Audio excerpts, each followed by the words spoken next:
Fala galera, beleza? Passando aqui para a gente falar sobre o debate eleitoral do Grêmio que aconteceu na Grêmio TV, que foi algo constrangedor. Importante, mas constrangedor.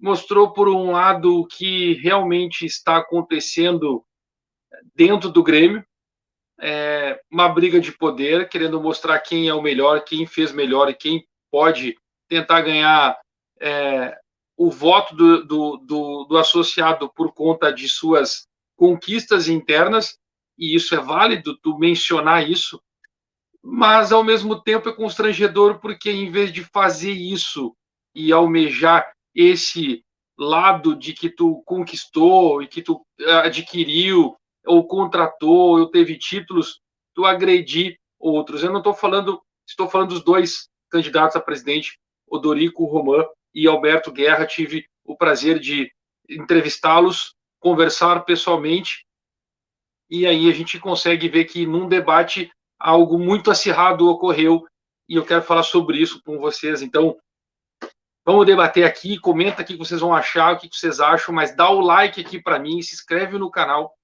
ative o sininho lá. Se você já é inscrito e não está recebendo as notificações, aconselho você a tirar a inscrição do canal e se inscrever de novo, apertando o sininho, porque daí vai registrar e vai ficar marcado de novo para vocês como inscrito no canal. Vamos lá, porque é o seguinte, foi constrangedor, olha, chegou a beirar tristeza na forma que foi feito.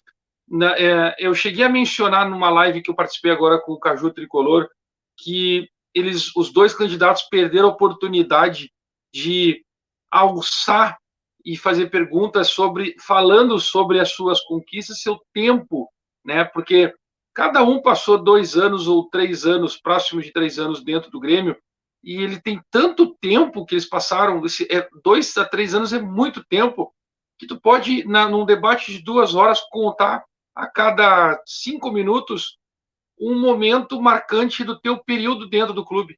E eles preferiram ficar dizendo que um é da situação, que o outro é da situação, porque tem o cara que participa da tua chapa, porque tu foi treinado pelo outro, porque os outros votaram na tua chapa, o outro fez parte, que foi tu que contratou, que tu não contratou, que tive êxito nesse, porque eu fui campeão naquele, e são situações em que atrapalharam todo o conceito e a ideia. Então, assim, a parte boa foi o momento que tinha do debate, que tinha a pergunta, a resposta, a réplica e a tréplica. E o Grêmio até se perdeu nisso também, que é uma crítica, assim, que se perderam na tréplica, que não fizeram em algumas perguntas, mas eu quero trazer para vocês um bastidor em que foi perguntado sobre o futebol feminino e qual era o projeto do futebol feminino, foi perguntado, né, e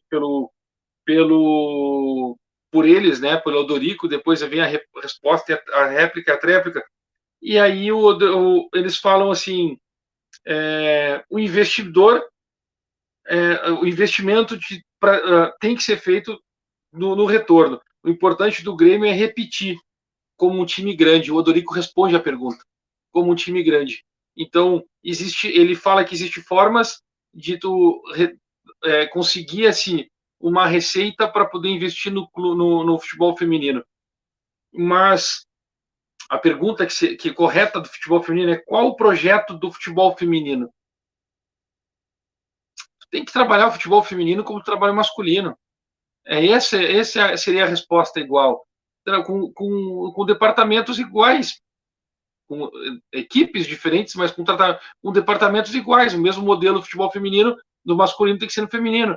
E aí eles começam a falar porque eu sei do projeto, porque não sabe do projeto, porque e se atrapalharam, não era. Aí depois foi uma outra situação, foi perguntado sobre comunicação e marketing. Aí o Odorico pergunta para o Guerra qual a diferença de comunicação e marketing. E aí o Guerra, que relação com o torcedor, que tem que ter detentores do direito. Cara, começou a falar sobre a comunicação que o Grêmio tem que ter com o torcedor, que tem que ser mais claro, ser transparente com o torcedor, porque o torcedor que vem do interior E aí o Odorico responde, na verdade ele não respondeu, ele diz assim, vocês verem, o candidato não respondeu. Essa parte é boa, porque tu tá mostrando para o teu associado que o teu concorrente não está sabendo falar a respeito. E ao mesmo tempo aconteceu depois com Guerra que quando o Odorico ele foi perguntado sobre as categorias de base, o Guerra vai lá e alfineta o Odorico da mesma forma. Ele pergunta quais as categorias de base que tem no Grêmio e quais são as competições nacionais que eles disputam. Aí o Odorico vai lá e fala, porque tem a categoria tal, a X, a Y e tal, grupo de transição que faz isso, faz aquilo, mas ele não respondeu qual a competição. E aí o Guerra responde assim, para vocês verem como ele não sabe, e não entende nem as categorias de base, porque tem a parte da escolinha, aí o sub-14, 15, 16, 17 e 20, que é o grupo de categoria de base. A escolinha é o sub-13 para baixo.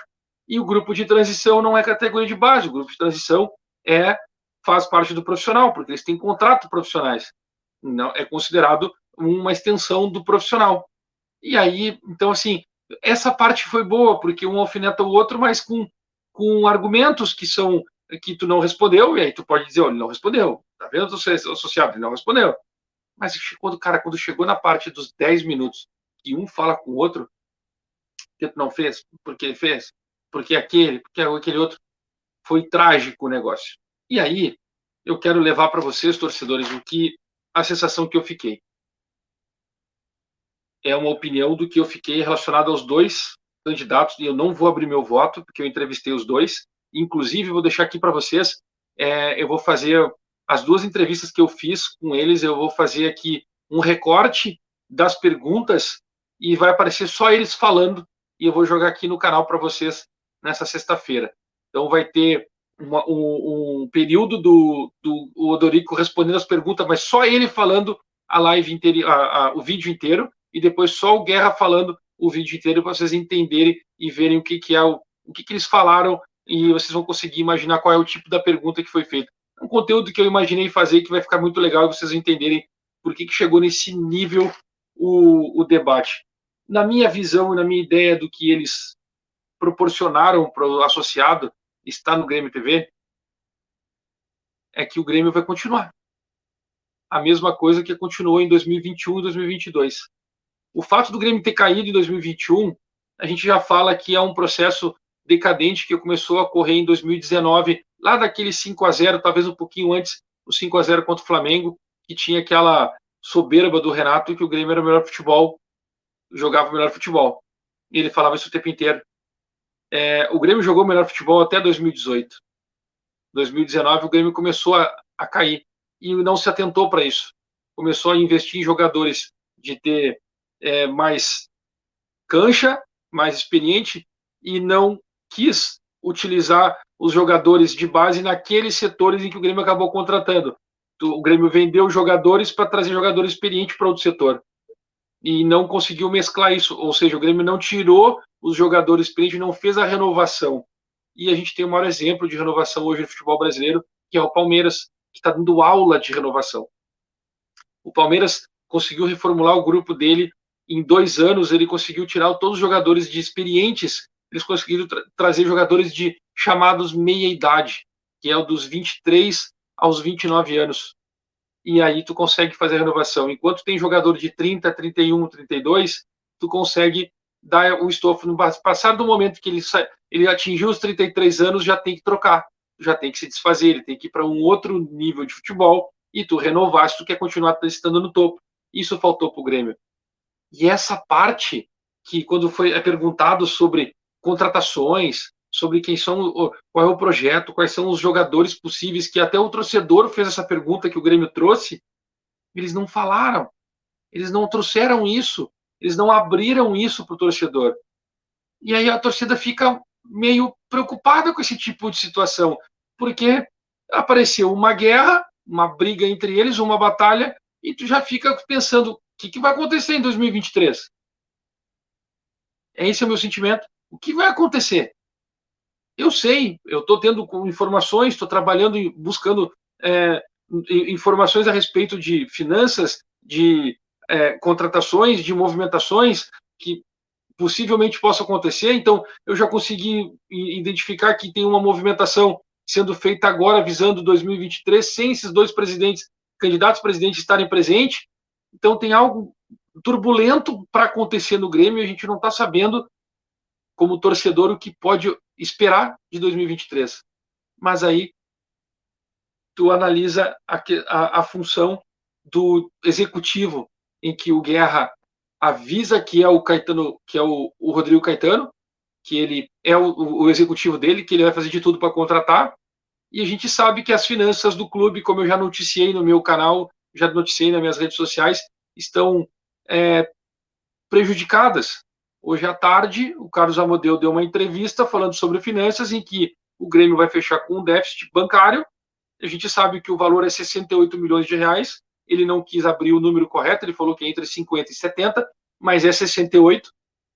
O Grêmio fatiou 6 jogadores das categorias de base, são 4 da base e 2 que estão na transição, para poder pagar as contas.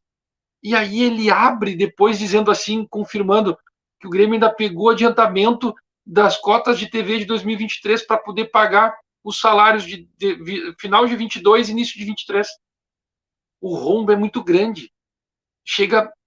Bate 140 milhões de reais. Pouquinho mais. Eu estou aqui calculando que dá 140 milhões de reais. Você tem noção de qual é o tamanho do rombo que o Grêmio está? E aí a torcida está lá pensando em jogadores de nome. Pavarelli, Pedro Raul. Os caras não vão vir, cara. O Grêmio vai ter um grande tiro certeiro com qualquer um dos presidentes. É isso que eles vão propor para o departamento de futebol. Um tiro certeiro, o do cara de renome forte. Os outros jogadores que o Grêmio vai trazer são jogadores para compor o elenco que vão se tornar titulares. É isso. O Grêmio de 2023 vai ser exatamente o Botafogo de 2022. Meio de tabela ali, sofrido, e tentando conseguir uma quarta de final de Copa do Brasil. É por aí. Não tem mais do que isso. As finanças do Grêmio estão arrebentadas. Ah, mas vai ter investidor. Vai ter investidor. Mas quem vai investir sabendo que não tem uma perspectiva de retorno? O melhor jogador do Grêmio para ser vendido é o Bitelo. E ele não tem nem preço. Ele não pegou preço. Se fala que o Bitelo hoje está valendo questão de 2 milhões e meio de euros. Você consegue entender? Estão conseguindo perceber que a dificuldade vai ser gigantesca em 2023?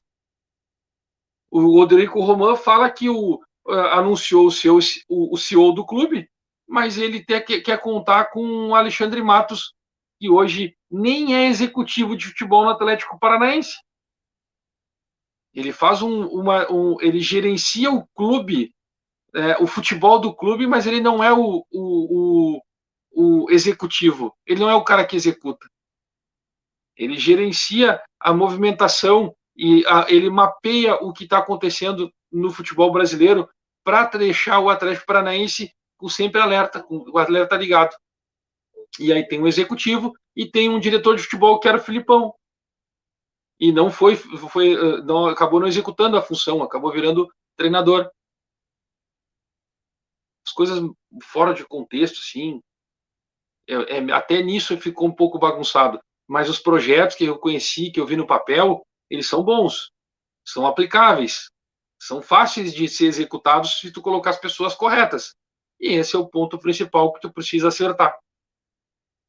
A verdade é que 2023 vai ser trágico. Muito difícil. Trágico não, mas muito difícil para o Grêmio. Vai precisar muito do torcedor. O torcedor, de novo, vai ter que comprar a briga de chegar forte no Grêmio, apoiando, lotando a arena, porque não vai ser fácil se manter na Série A.